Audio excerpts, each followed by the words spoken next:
یعنی پیا و کوتک بەدەست و لێدەر و بکوژ و بەبەر خۆیەتی و ژنیش لە ماڵەوە داما و سەرکز و کارەکەر و لە مەتبەخ و دەستپانکەرەوەیە نەخێر. ئەوەی لە مستەمەعی ئیسلامی تێنەگەیشت بێ عەقڵی بۆ ئەماچێ. بەڵام ئەوەی کە چوو بێتە ناو ژیانی پێغەمبەر و صلی الله علیه وسلم خێزانەکانی ئەوە کە دایکی موسڵمانانن جا تێگات ئەوانە ژیانیان چەند خۆش بووە. و یعنی چی کە پێغەمبەری خوا صلی الله علیه وسلم نەک خۆی سەییدی ماڵەکەی خۆی بووە، سەییدی البەشەر بووە، سەییدی ولدی ئادەم بووە، لە ماڵەوە خۆی پێڵاوەکەی خۆی پی نەکردووە، خۆی ئیشی ماڵی کردووە کە ئەمە پیاوی ئێمە پێی عیبە. ئەم مەفهومە غەڵەتەیە کە وای کردووە ژن و پیاو وەکو دوو منافیز وەکو دوو مصارع لە ماڵەکەیان مامەڵە بکەن.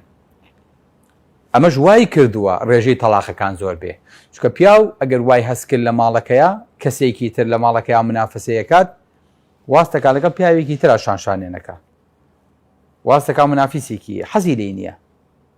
پیاو تااقەتی لەم جۆرە تەبعانە نییە، حەزی لە ئافەتی ناسکە، حەزی لە ئافەتی نەرمە، حەزی لە ئافەتی جۆرایەڵە، حەزی لە ئافەتی عاقڵە، حەزی لە ئافەتی بێدەنگە.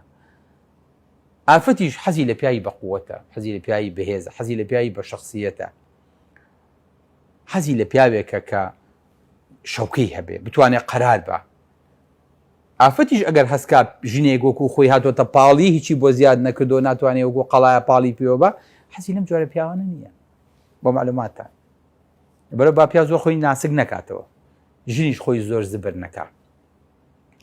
چەند جوانە لە پیاو کەمالەسان بێ و سنگی پان بێ و ملاکیم بێ و بەقووەت بێ و بەهێز بێ و بچێ بەگشت دار و بەردا، چەند ناشرینە لە ئافرەت شۆڤڵێکی پێ بێ و ترێلەیەکی پێ بێ و دانیشە لە مەسنەعێکی ئەسلیحەیە ئیشکات. چەند ناشرینە لە ئافرەت بێ لە کانێکی قیر و خەڵوزا ئیشکات. زۆر ناشرینە. چەند ناشرینە ئافرەت بە بەدلەیەکی ئیشەوە.